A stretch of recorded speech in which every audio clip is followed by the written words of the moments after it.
Toute sa vie, Claude Monet chercha la lumière lorsqu'elle devint couleur.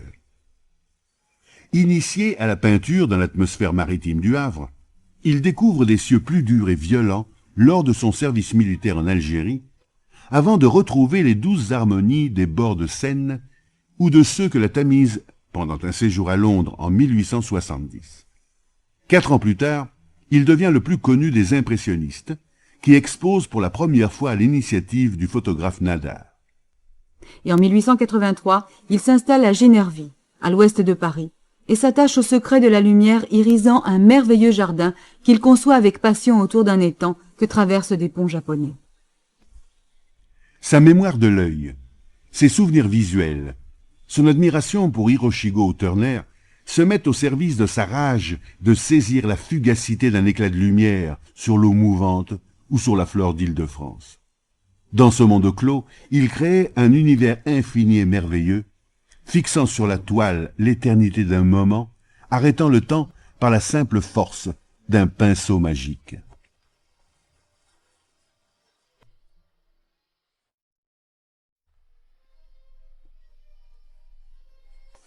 Il conserva de son apprentissage de décorateur sur porcelaine les teintes nacrées de sa palette, mais c'est la rencontre avec la lumière du soleil sur la nature en vie qui détermina son art.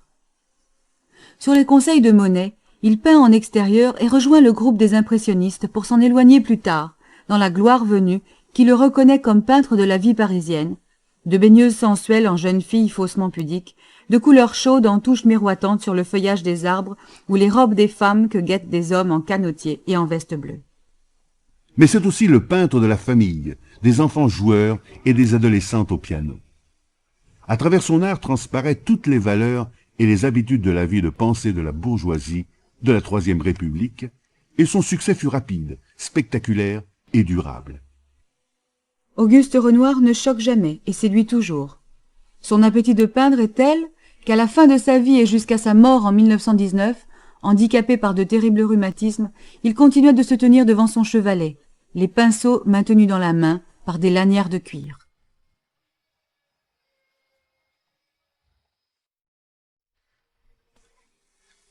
Originaire d'une famille aisée, Édouard Manet reçoit une bonne éducation et fréquente les lieux de la culture en arpentant les couloirs du Louvre en compagnie de son oncle. Très tôt, à côté de son goût pour les horizons lointains, se développe celui de la peinture, dont sa famille finit par accepter qu'il y consacra sa vie. Il s'éloigne très vite de l'académisme et, rejetant tout sujet se référant à l'histoire, à la religion ou à la mythologie, il peint pour peindre et plante son chevalet dans la nature. Ce qui lui importe, c'est la touche franche en aplat, la marque nette entre ombre et lumière. Il récuse nuances et vibrations trop fines pour faire battre la toile comme un cœur doit battre, avec force et parfois violence. Comme bat le cœur de l'homme en présence d'une jolie femme, dont il sut rendre le mystère de la séduction avec une force rare empreinte de gravité songeuse.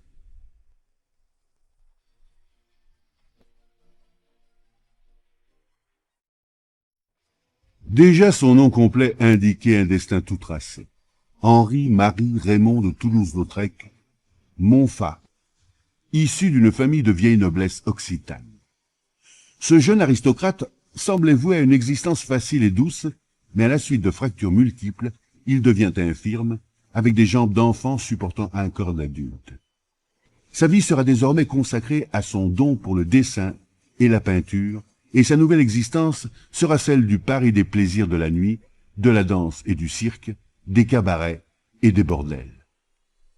Affichiste des spectacles de Montmartre, chroniqueur de l'existence des prostituées et des filles faciles, il y construit l'œuvre symbole du Paris de la fin du XIXe siècle.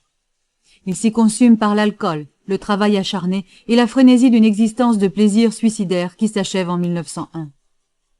Au-delà d'une imagerie immédiatement séduisante, Toulouse-Lautrec demeure un artiste pathétique, solitaire, insolite parfois et souvent bouleversant.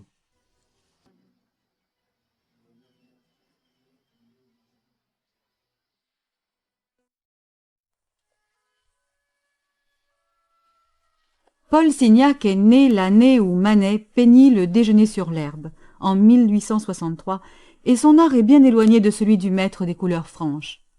Il aime au contraire à les décomposer, les fragmenter, les diviser. Passionné par la mer et lui-même excellent navigateur, homme des ports et des rivages, de la Bretagne à la Méditerranée, de la Vendée au Bosphore, il tente l'impossible pari de briser la lumière en 1000 paillettes, en points de couleur qui font vibrer la toile de manière irréelle, à la force de vouloir en fixer les nuances. Il affronte l'impossible pari de la peinture pure et ouvre les chemins de l'abstraction, mais il est aussi le maître du jeune Matisse, qui le rejoint à Saint-Tropez en 1904, alors que sa recherche de l'essentiel le rapproche des cubistes. À sa mort, en 1935, il peut être considéré comme l'artiste des passages entre deux siècles et de multiples écoles, comme le maître de plusieurs générations, la source dont nous n'avons pas fini de mesurer les fleuves.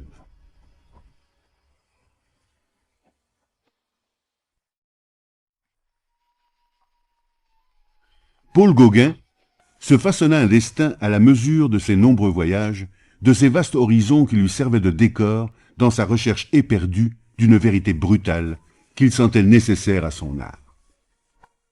Après une première vie convenable d'agent de change ayant fait fortune, puis ruiné par la crise, il se consacre uniquement à la peinture en 1883, à l'âge de 35 ans. Entre la Bretagne et l'Océanie, il bâtit une œuvre âpre et violente, à l'aune de ce quelque chose de sauvage qu'il sent sourdre en lui. Des peintres qui l'ont précédé, des amis qui l'influencent, il garde l'essentiel comme il le fait des paysages, des hommes et des femmes que saisissent son regard. Bretonne en coiffe ou tahitienne en paréo, corps nu ou vêtu, il leur donne force et splendeur, sensualité et douceur par de vastes aplats tranchés de touches franches, subtiles ou brutales. Il faut se perdre dans un tableau de Gauguin comme on se prête à l'aventure d'un songe envoûtant, inquiétant ou serein.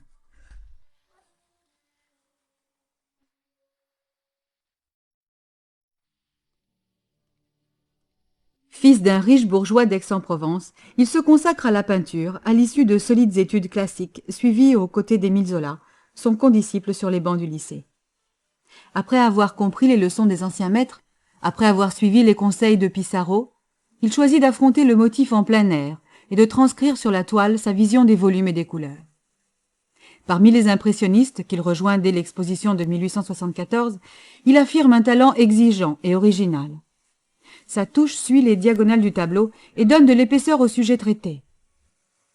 Peu à peu, il s'éloigne de Paris et de ses amis et retourne en Provence où il s'installe définitivement, profitant de l'héritage paternel.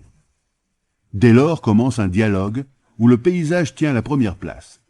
C'est ainsi qu'il plante souvent son chevalet au flanc de la montagne Sainte-Victoire. Il en représente les formes essentielles, celles de la géologie, de la végétation et de la vie humaine. Allant à l'essentiel, il décompose et structure l'espace en précurseur de la peinture contemporaine. Il meurt en 1906, l'année même où Picasso peint Les Demoiselles d'Avignon, une date qui a valeur de symbole.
D'origine hollandaise, fils de pasteur et profondément religieux lui-même, Vincent van Gogh finit par trouver dans la peinture l'expression de sa foi et de ses angoisses.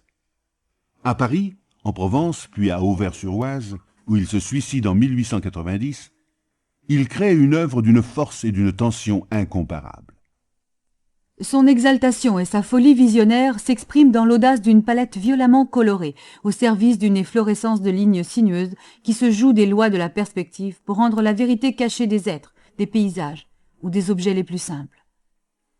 La lumière crue du soleil, la violence de cieux d'orage et de chemins denses comme des torrents façonnent un univers pictural que notre regard doit poursuivre au-delà de la séduction immédiate. La gloire de Vincent van Gogh mérite mieux que l'adhésion aujourd'hui universelle d'une œuvre d'exception.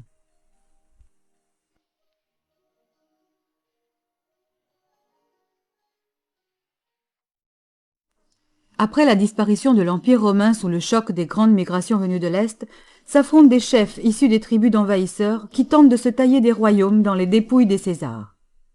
Clovis, à la tête des Francs, parvint à s'imposer en s'appuyant sur l'Église catholique, seule force encore organisée dans un monde disloqué. Vainqueur, nous disent de pieuses légendes, grâce à la croix du Christ sur ses étendards, il se fit ensuite baptiser à Reims, donnant à cette ville une gloire dynastique. Et quelques années plus tard, il fit de Paris sa capitale et souhaita s'y faire enterrer en compagnie de sa femme Clotilde, qui en avait tant fait pour sa conversion.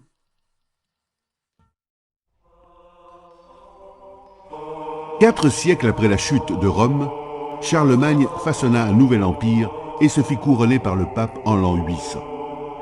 Avec une énergie sans faille, il parvint à régner sur l'Europe de l'Ouest et emporta les limites vers les marches de l'Est. Il imposa un nouvel ordre, réorganisa les pouvoirs locaux, favorisa les lettres et les arts et jeta les bases d'un pouvoir central depuis sa capitale d'Aix-la-Chapelle, aujourd'hui en Allemagne. Mais le partage de son empire entre ses trois petits-fils, au traité de Verdun, engendra pour des siècles les guerres européennes, en donnant naissance à un espace français et un espace germanique séparés par des terres médianes dont les futures Lorraine et Bourgogne, objets de convoitise et sujets de conflit.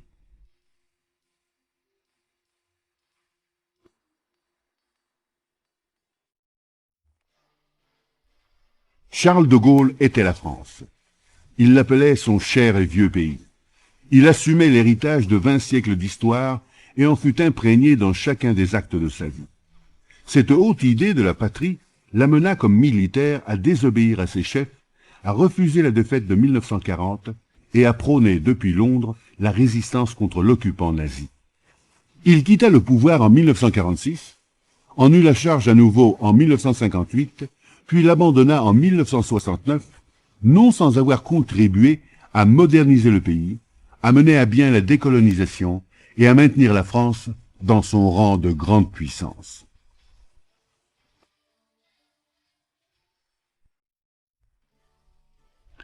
Au XVIe siècle, la France devient l'une des puissances les plus importantes d'Europe. Son territoire est vaste et ses provinces variées, le pouvoir de ses souverains s'est affirmé, sa langue se diffuse, ses marins parcourent les mers du monde et sa diplomatie est active jusqu'à la cour du sultan ottoman. Symbole de sa richesse, la Loire, fleuve royal, voit fleurir sur ses berges châteaux et belles demeures à la mode d'Italie. François Ier, souverain fastueux, batailleur, ambitieux et féru de ses droits, se veut l'égal d'Henri VIII, roi d'Angleterre, et surtout de Charles Quint, maître d'un empire sur lequel le soleil ne se couche jamais, mais qui doit composer avec le royaume de France et avec l'orgueil de son maître.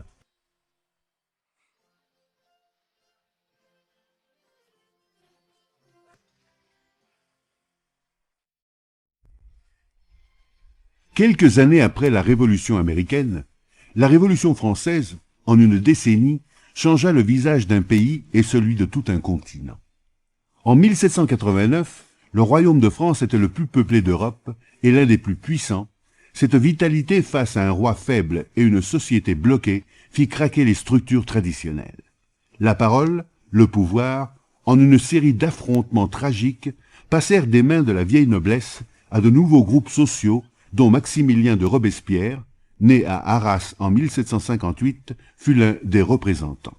Mais il paya de sa tête une vision trop idéaliste, parfois trop sanglante, et souvent trop personnelle de l'avenir de la nation.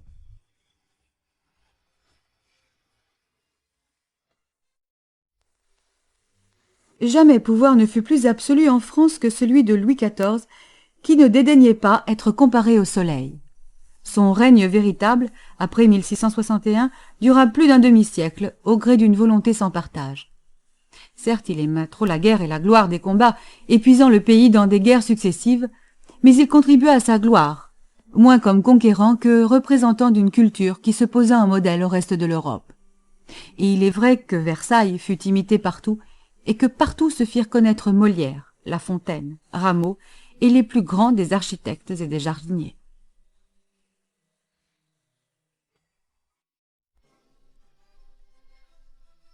Enfant de la Révolution, stratège de génie et esprit du siècle des Lumières, Napoléon Bonaparte, petit militaire corse, devint empereur des Français. Ce destin fabuleux, porté par des années de séisme révolutionnaire, entraîna l'Europe dans des temps de guerre scandés de batailles effroyables. Des Alpes au Caire, de Madrid à Moscou, les troupes françaises et leurs alliés multiplièrent les rendez-vous avec la gloire éphémère guettée par de terribles défaites. L'ambition était trop grande pour un seul homme et un seul peuple. Mais hors de la fumée des batailles, conscient d'être aussi un homme d'ordre et de loi, Napoléon Ier donna à la France une armature et des fondations pour plus d'un siècle.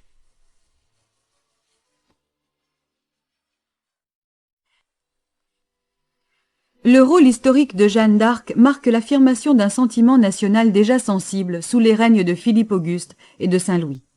Dans sa volonté, et celle de ses compagnons, de rétablir sur le trône de France son roi légitime face aux ambitions anglaises, transparaît l'existence d'une communauté, d'un peuple partageant une langue, des coutumes et le souhait d'avoir un destin commun.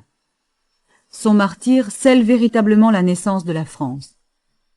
Et tous les pouvoirs politiques qui se sont succédés depuis le XVe siècle, qu'ils aient cru ou non en sa sainteté, ont fait de la bergère de Don Rémy le symbole d'une nation, et sans doute son expression la plus forte et la plus poétique.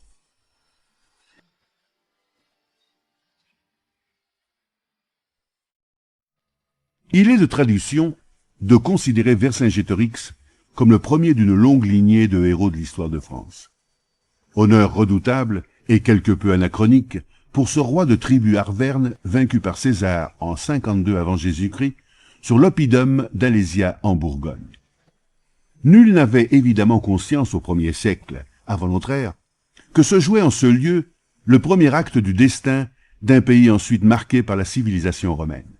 Il est cependant vrai qu'entre le Rhin et l'Atlantique, entre mer du Nord et Méditerranée, la France d'avant la France trouvait déjà certaines de ses limites millénaires.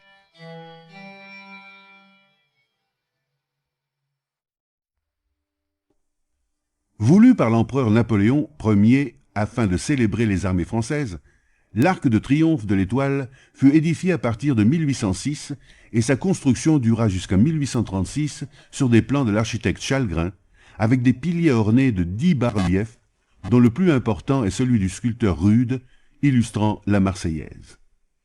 Du haut de ses 50 mètres de hauteur, l'arc domine la place Charles de Gaulle, ouverte sur 10 avenues, dont les Champs-Élysées, et son arche abrite le tombeau du soldat inconnu. Depuis plus d'un siècle et demi, l'arc est de tous les événements historiques français, de défilés en funérailles nationales, de manifestations politiques en accueil de chefs d'État étrangers.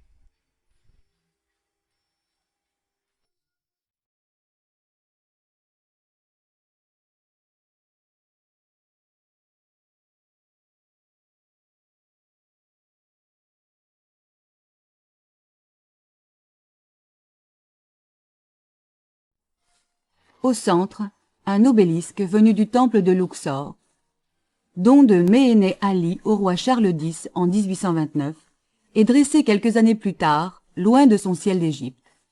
Sur les côtés, le décor merveilleux d'équilibre des 2 pavillons encadrant la rue royale, construit par l'architecte Gabriel au XVIIIe siècle, aujourd'hui ministère de la Marine et hôtel Crillon. Puis, dans le sens des aiguilles d'une montre, les jardins des Tuileries, le pont de la Concorde, prolongé par la façade de l'Assemblée nationale, et l'entrée des Champs-Élysées, couvrent les sculptures des chevaux dits de Marly. Aujourd'hui l'un des carrefours les plus fréquentés de Paris, la place de la Concorde a oublié la sinistre guillotine qui s'y dressait lors de la Terreur et où plus de 3000 condamnés furent exécutés, dont les plus illustres protagonistes de la Révolution, Louis XVI, Marie-Antoinette Danton, Robespierre.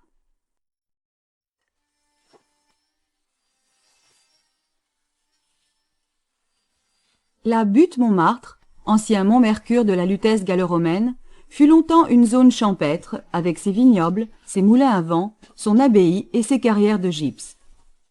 En 1871, elle connut les combats fratricides de la Commune de Paris et fut symboliquement choisie comme site d'une grande basilique de style romano-byzantin, construite de 1876 à 1914, expression du pouvoir de l'Église et de la bourgeoisie catholique sur le turbulent peuple parisien. Montmartre devint aussi, à la même époque et de manière presque contradictoire, le quartier des peintres, des artistes, de la vie de bohème et des plaisirs de la nuit.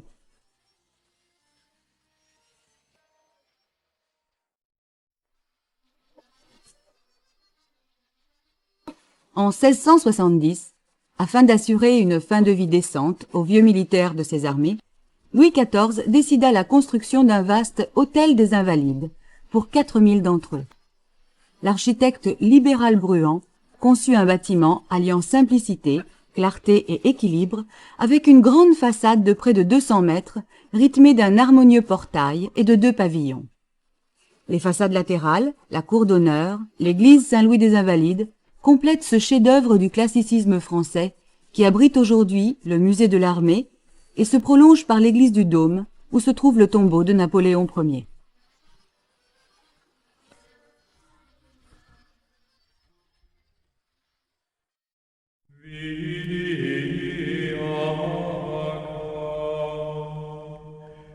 Édifiée de 1163 à 1300, la cathédrale Notre-Dame est l'une des grandes constructions gothiques de France et peut accueillir 6500 fidèles dans sa nef de 130 mètres de long, 35 mètres de haut et 48 mètres de large. Sa façade est particulièrement harmonieuse avec ses 2 tours de 69 mètres de haut et ses 3 porches, mais elle prend toute sa beauté lorsqu'on la découvre de la rive gauche de la Seine ou de l'île Saint-Louis, avec les arcs-boutants de son chevet comme une étrave à la pointe de l'île de la Cité. Toute l'histoire de France est encore dans ces pierres. Mariages royaux, couronnement des reines, sacre de Napoléon Ier, Te Deum, et c'est ici que le général de Gaulle célébra la libération de Paris en août 1944. La vue que l'on a depuis les tours est l'une des plus belles que l'on puisse avoir de Paris, et celle qui évoque le mieux le roman que consacra Victor Hugo au plus célèbre édifice religieux français.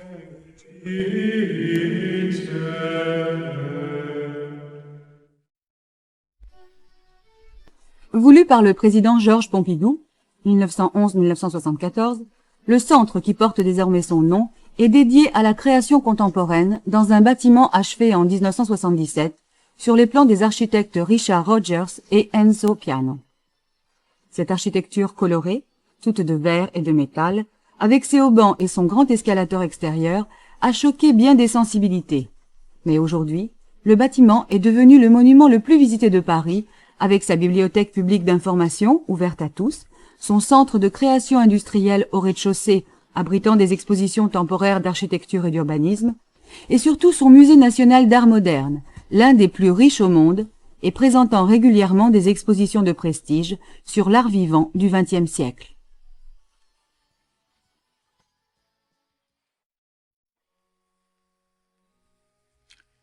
Ainsi nommé, car il fut l'hôtel particulier de la duchesse de Bourbon, fille de Louis XIV et de Madame de Montespan, le palais Bourbon est aujourd'hui le siège de l'Assemblée nationale. Sa façade de temple grec qui s'ouvre sur la Seine fut décidée par Napoléon Ier en harmonie avec celle de l'église de la Madeleine, qui lui fait face au-delà de la place de la Concorde et de la rue Royale. À l'intérieur, la salle des séances peut accueillir près de 600 députés et la bibliothèque s'orne d'œuvres de Delacroix réalisées de 1838 à 1847.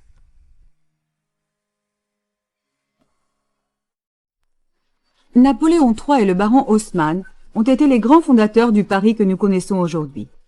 De vieux quartiers, des maisons par centaines furent détruits afin de laisser place à de grandes et larges avenues bordées d'immeubles. Le théâtre de l'Opéra, l'avenue qui y mène, les boulevards qui le longent sont un remarquable exemple de cet urbanisme de la deuxième moitié du XIXe siècle. L'Opéra lui-même, construit par l'architecte Garnier, représente la seule véritable expression du style Second Empire, avec sa façade, son somptueux escalier d'honneur et son foyer. La superficie totale du théâtre est immense, 11 237 mètres carrés. Sa scène peut accueillir 350 figurants à la fois, et la salle, 2200 spectateurs sous un plafond décoré par Chagall.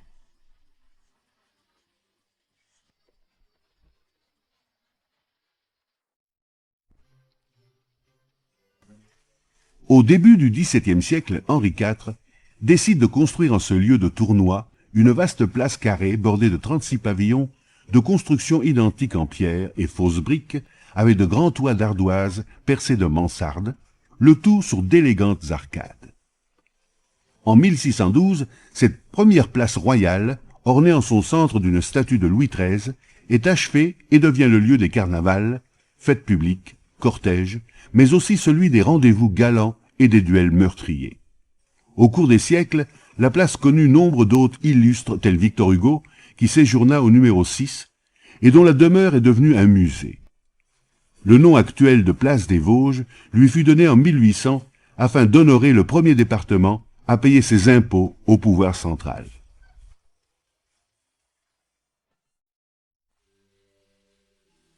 À la fin du XVIIe siècle, Louis XIV développe l'idée d'édifier en ce lieu une place monumentale bordée de luxueux hôtels particuliers, avec au centre une statue du souverain, dressée dès 1699. Mais ce n'est que sous Louis XV que le projet prit forme et les belles demeures furent construites de 1702 à 1720.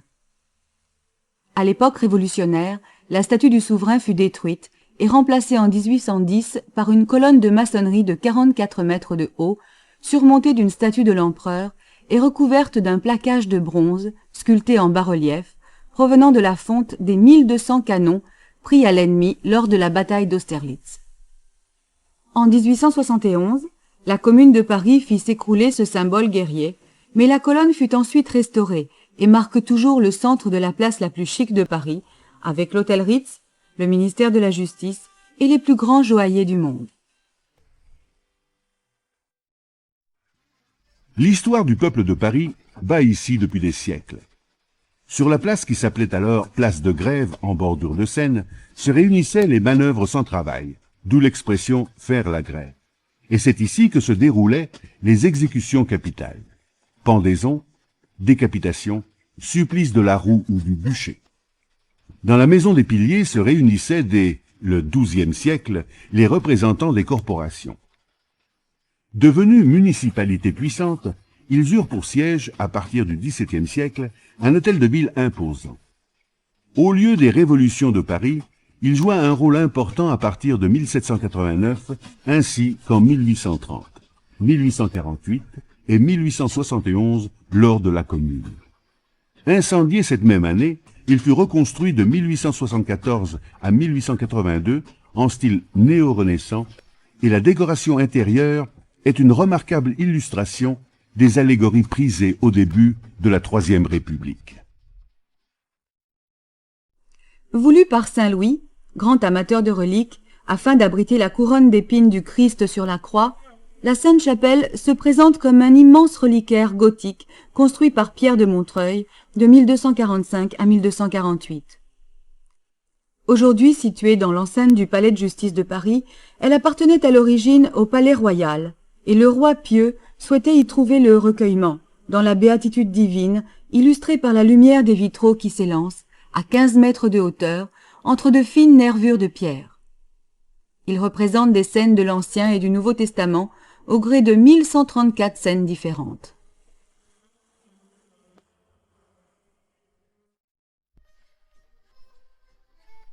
Le XIXe siècle a laissé dans Paris les traces de son génie marchand par le nombre et l'importance des grands magasins qui s'y trouvent et qui occupent encore des espaces considérables. Le Bon Marché fut fondé en 1852. Le Louvre, 3 ans plus tard, puis suivirent la création du Printemps et celle des Galeries Lafayette, tous inventant la vente par rayon, les achats massifs, les prix bas et la vente par correspondance. Émile Zola a laissé trace de ses naissances et du développement de ce grand commerce dans son roman Au bonheur des dames, publié en 1883. et depuis plus d'un siècle, ces vénérables institutions n'ont cessé de se développer et de s'ouvrir à de nouvelles marchandises, à de nouvelles activités.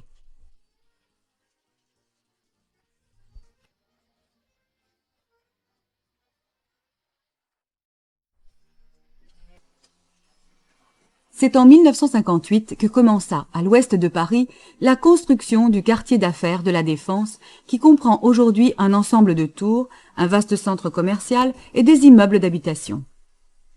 30 ans après le commencement des travaux, l'aménagement du quartier s'est achevé par la construction de la Grande Arche en 1989.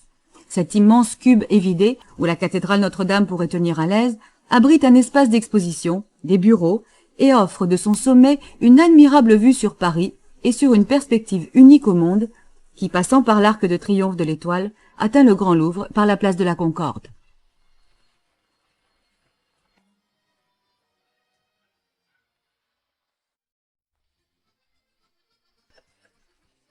Le métro de Paris est l'un des plus anciens du monde. La première ligne ouest-est, porte de Maillot, porte de Vincennes, fut ouverte le 19 juillet 1900. Par la suite, le réseau très dense se dota d'un total de 13 lignes sur plus de 200 km, auxquelles se sont rajoutées récemment 4 lignes du RER, Réseau Express Régional. Au total, le métro dessert 370 stations, ce qui fait qu'aucun point de Paris n'est éloigné de plus de 500 mètres d'une bouche de métro, dont certaines ont gardé leur architecture d'origine, due à Guimard. Aujourd'hui, de nombreuses stations ont reçu une décoration en fonction de leur lieu géographique. Station Louvre, Assemblée nationale, Hôtel de Ville, Bastille, etc.